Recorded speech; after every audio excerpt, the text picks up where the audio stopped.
pour clarifier certains points. Moi, je ne m'inscris pas dans la logique de votre confrère de tout à l'heure, de vous limiter à un certain niveau que non, vous allez parler seulement de ça. C'est comme si j'avais peur de certaines questions que vous allez me poser. Je suis à votre disposition, comme il a déjà ouvert l'activité. Comme ça, on peut aller certainement.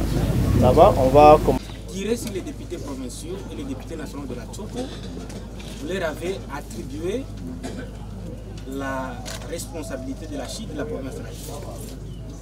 La responsabilité des malheurs de la population de la Tchopo. Après les députés qui sont en train d'intervenir, ils estiment que le premier de tous les élus, c'est d'abord le président de la République. Comment vous dissociez le président de la République avec le député national? Est-ce que vous ne tirez pas sur votre propre régime et qu'est-ce que les députés ont empêché au régime en place de faire dans la province de la Tchopo? Est-ce que vous, en tant que journaliste, vous avez suivi intégralement mon discours le jour de mon arrivée? Voilà, je reviens là-dessus. Lors de mon passage le 15 octobre à la place de la Poste, j'avais dit ceci. Les malheurs de la population de la Tchopo ne commencent pas avec le régime Tshisekedi. Vous étiez là. Je l'avais dit, si vous n'avez pas suivi, entrez en contact avec vos confrères et vous allez suivre ces propos-là. Et au finish, j'avais dit ceci. Si vous souffrez, c'est à cause des gens que vous avez élus dans cette province. Je ne parlais pas de la législature actuelle. Comment je pouvais dire que votre malheur ne commence pas avec le président Tshisekedi, qui représente la première institution pour cette législature, et incriminer les autres? Qu'est-ce que je voulais dire? Je suis très content. Ne pensez pas que même dans un auditoire, quand un professeur donne cours, tous les étudiants doivent comprendre de la même manière. Les gens qui nous ont succédé, qui ont fait le défilé dans cette ville, vous voulez nous faire croire que la détérioration de cette ville a commencé avec cette législature, puisque moi j'ai sillonné partout, la voirie urbaine est quasiment inexistante. J'ai parlé de tous ceux qui ont accompagné les régimes passés. Et j'étais mal compris, je me moquais même de certaines personnes qui réagissaient comme des petits enfants. Là, je suis très clair et très direct envers tous ceux qui ont tenté de tenir des propos incontrôlés. Moi, quand je vais parler, je l'ai dit comme ça. Et j'ai parlé avec les députés provinciaux ici. Ils étaient tous contents en sortant. Ils m'ont dit même que non, on n'avait pas eu cette présence d'esprit. Et c'était ça. Puisque la souffrance de cette population ne commence pas avec la législature actuelle. Je pense que sur ce point-là, vous êtes satisfait de ma réponse. J'avais bien précisé, votre misère ne commence pas avec le régime actuel. Avec l'IDPS, vous êtes venu solliciter l'électorat de la province de la Tchopo pour voter Tshisekedi pour un second mandat. Alors là, je me demande, au retour, 4 ans déjà Tshisekedi est au pouvoir, quelles sont les réalisations de l'IDPS ici, de ces régimes ici dans la Tchopo? Moi, à mon avis, je n'en vois rien. Et si on voit aussi par rapport aux nominations, aux postes de nomination, au niveau du gouvernement national, votre régime a très mal récompensé la province de la Tchopo. Dernièrement, ici, il y a eu la nomination des mandataires publics. Je ne vois pas aucun fils de la province de la Tchopo. Deuxième question. Je vois toujours les gens de l'IDPS, les militants de l'IDPS dire que Tshisekedi n'a pas un mandat, mais au contraire une mission. C'est pour dire qu'il fait peur. Il doit accomplir sa mission. Cette mission peut aller au-delà des nombres même des mandats. Est-ce que là, l'IDPS n'est pas en train d'aller en opposition même de son idéologie? Oui, merci beaucoup, messieurs les journalistes. Ici, nous parlons des institutions ou bien des partis politiques. Puisque s'il faut parler des partis politiques, là, le chef de l'État est non partant. Puisque le chef de l'État est au-dessus de la mêlée. Et vous de la presse, vous avez une mission pédagogique. Il faut aider la population. Souvent quand vous intervenez, vous voulez sortir le chef de l'État dans son statut actuel. Vous le placez dans sa casquette de parti politique. Or, vous le savez très bien, et moi-même, que la Constitution ne donne pas la possibilité au chef de l'État d'agir comme un chef d'un parti politique. Au sujet des nominations, il faut aussi dire la vérité à la population. Toutes les nominations sont faites sur base de répartition des quotas des partis politiques. Et les mandataires, les dernières nominations des mandataires dont vous faites allusion, je ne sais pas si vous avez mené des enquêtes pour trouver que l'IDPS n'avait proposé même pas un seul fils ou une fille de la Tchopo. À ma gauche, il y a M. Barouti, qui est mandataire à l'OCC, Office congolais de contrôle. Il est nommé sur ordonnance présidentielle. Je pense que cette lecture ne cadre pas avec la réalité. À ce qui concerne les problèmes de la population dont vous évoquez, là vous êtes en train de me rejoindre par rapport à ce que j'avais décrié lors de mon discours à la place de la Poste, que si la population, si la province est dans cet état, c'est par rapport aux gens que vous avez confié la responsabilité. J'ai parlé des régimes passés. Et pourquoi nous ne voulons pas qu'on décrit le mal que la population est en train de traverser aujourd'hui? Vous pensez que quand Tshisekedi est arrivé au pouvoir, il avait trouvé la voirie urbaine dans un état normal, il y avait l'électricité, tout était normal, mais maintenant quand lui est arrivé, il a tout détruit. Non, il faut avoir le courage de présenter un tableau comparatif devant l'opinion. Dire à la population, voilà quand le régime actuel est arrivé, voilà ce que le régime a fait, voilà ce que le régime n'a pas fait. Mais quand vous présentez le tableau noir, là, vous êtes en train de faillir à votre mission pédagogique d'éduquer la masse. Vous savez, avec ces micros ici, vous pouvez allumer le feu dans la ville sans se rendre compte. C'est pourquoi j'ai toujours demandé aux amis de la presse, quand vous n'avez pas bien compris, posez la question pour l'éclaircissement. J'ai beaucoup aimé l'attitude de nos députés provinciaux de la Tchopo, qui au lieu d'agir, de parler, ils avaient pris leur temps de venir vers moi, de me poser des questions, de savoir pourquoi j'avais dit ça. Et depuis que j'ai parlé avec eux, il n'y a plus encore de réactions incontrôlées de gauche à droite. Moi, je pense que le régime actuel, si le petit peuple, et je ne sais pas si aujourd'hui nous parlons de la démocratie, et nous ne voulons pas que les militants de l'IDPS s'expriment.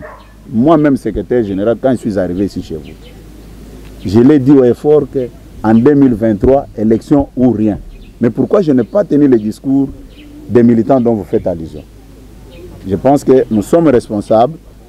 Je suis devant la presse. Je vous rassure ici que l'IDPS s'est inscrit dans la logique des élections. Quand vous êtes venu ici, vous connaissez certains problèmes, plusieurs d'ailleurs, qui rencontrent, comme des rencontres de la population tchokolaise. Quel message par rapport à l'infrastructure, notamment les routes, les dessertes agricoles, qui sont aujourd'hui impraticables, et aussi l'électricité, parce que vous l'avez évoqué, transmettez-vous au chef de l'État pour que la population de la Tchop qui va suivre lorsque nous allons transmettre l'information à la population puisse être. Je pense que ce que vous venez de poser comme question, c'est la même chose que vos prédécesseurs, mais vous avez reformulé seulement en tant qu'intellectuel.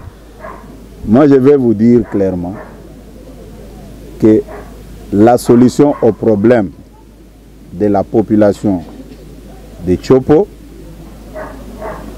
trouve sa réponse dans le programme de développement des 145 territoires. Tout ce que vous avez évoqué comme problème vont trouver la réponse dans ces programmes-là.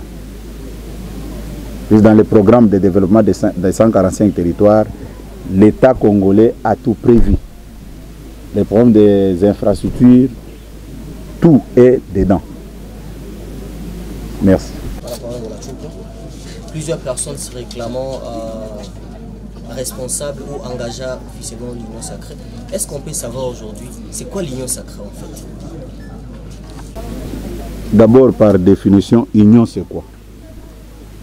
Par définition, vous êtes intellectuel. Union sacrée, d'abord, c'est la vision du chef de l'État. Mais comme vous le savez, dans un régime, tout le monde veut servir le chef de l'État.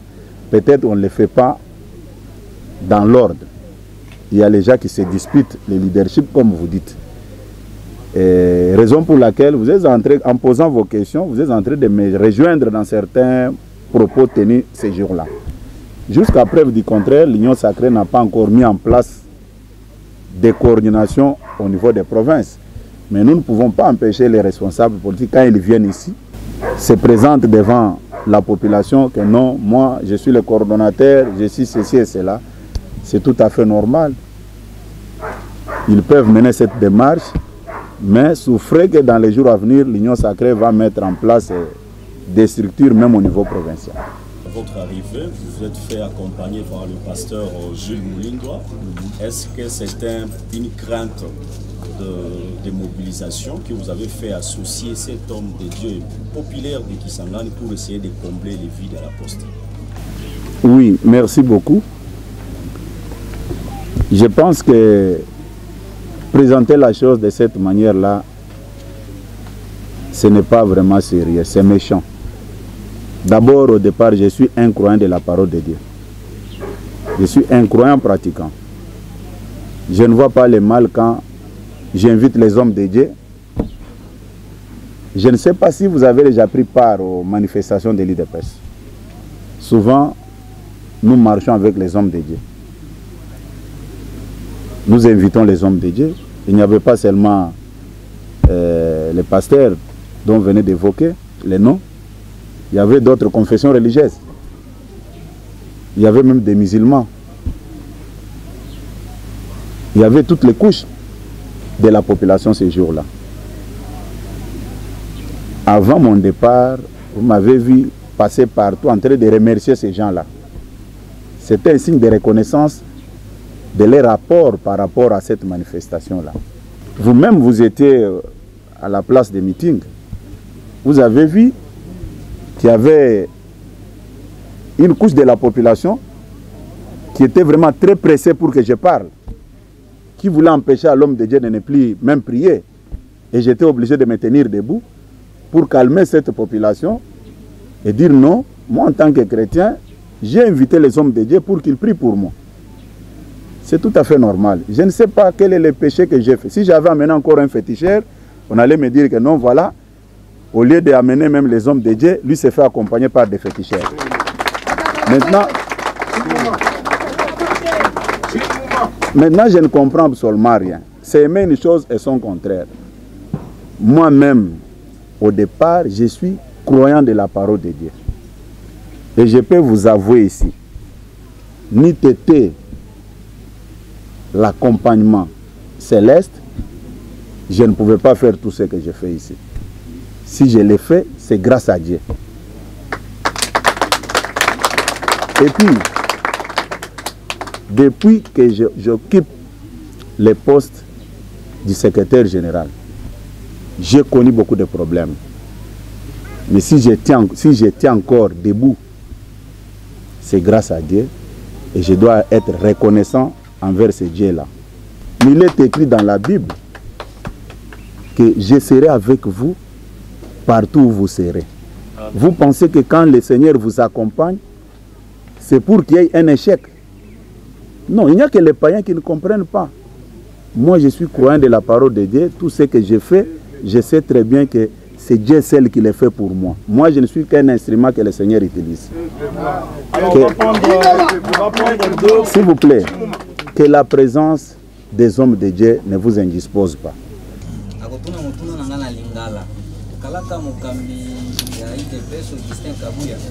Nini bakuki ko retenir na moleki na yo na Merci mingi ndeko. Olobi ko monani. Ndeko Jean-Claude comme secrétaire général Mokonzi Alingomba IDPS namoni message oyo nalingaki kopesa na bana mboka Kisangani oyo etali bolingo na bomoko na kati na bango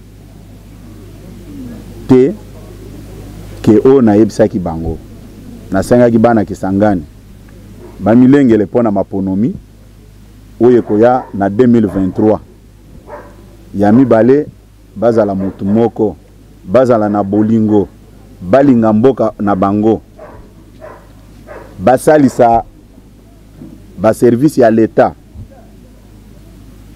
ba informaka ba service nyonso armée police ANR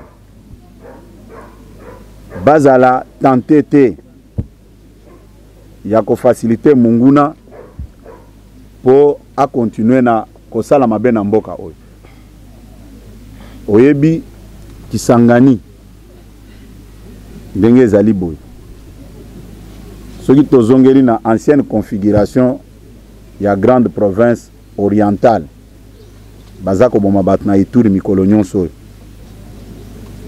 nyonso wana nini kozanga bolingo ya bandeko na ya mboka na yebisaki bana Kisangani bapesa batia elikia na bango epa tata mokonzi ya ekolo puisque ndenge babebiseli bango mboka na bango tozozongela kaka na makambo na lobaki ke soki boza konyokwama eza pona boponaka bato wana babandaki ko accompagner ba régime na mabe mais malheureusement j'étais mal compris na maloba wana et Dieu merci bozongelinga lisusu pona clarifier yango boyeba makambo na bandai koloba bana Kisangani il faut ba retenir eloko moko bolingo na kati na bango unité na kati na bango et puis bamilengela pona maponomi oya 2023. Ainsi se réforme cette activité. Je vous ai parlé des missions que vous avez, rôle que vous avez à jouer vis-à-vis de la population. Ayez aussi le courage d'expliquer à la population. L'IDPS est arrivé au pouvoir. Dans quel contexte? Réfléchissons aussi à haute voix. Vous savez très bien que le gouvernement, c'est l'émanation de l'Assemblée nationale. Vous êtes d'accord avec moi? Nous avons un parlement de 500 députés. Pouvez-vous encore avoir le courage de dire à la population si en termes de pourcentage, l'IDPS représente quoi au niveau de l'Assemblée nationale? L'IDPS a 32 députés, moins de 10%. En termes de pourcentage. Quand nous allons au niveau des assemblées, à ce qui concerne nos provinces, la totalité, à moins que je me trompe, toutes les assemblées représentent au moins 780 députés provinciaux. Mais si vous faites le calcul simple, l'IDPS n'a même pas les 10%, pas même 5%. Vous comprenez? Et c'est seulement maintenant que nous pouvons dire que sur 26 provinces, aujourd'hui l'IDPS a 3 gouverneurs. Or, ce sont les gouverneurs qui appliquent la vision du chef de l'État. Nous avons fait les 4 ans sans gouverneur, puisque celui qui était au Kasaï oriental a été démis de ses fonctions par l'Assemblée provinciale. Et tous les petits détails là, vous en tant que responsable de la presse, si vous n'arrivez pas à expliquer à la population, là vous n'aidez pas le pays.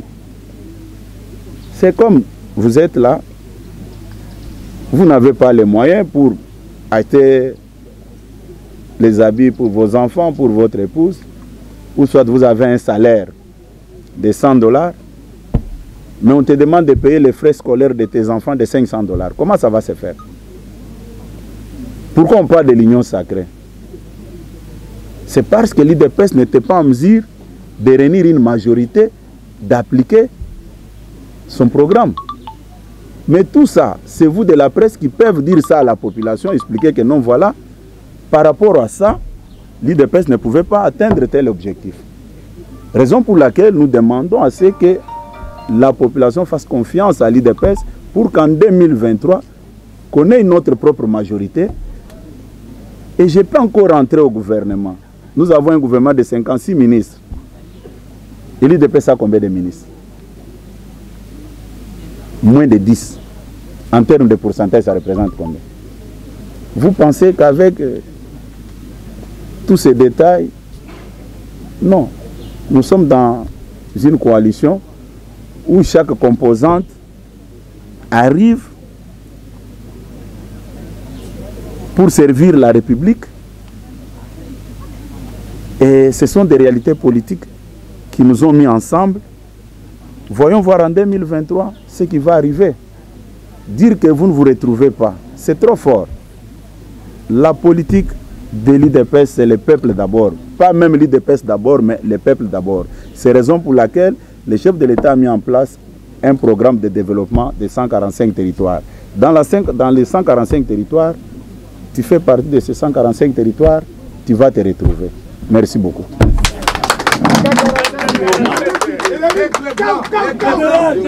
Général,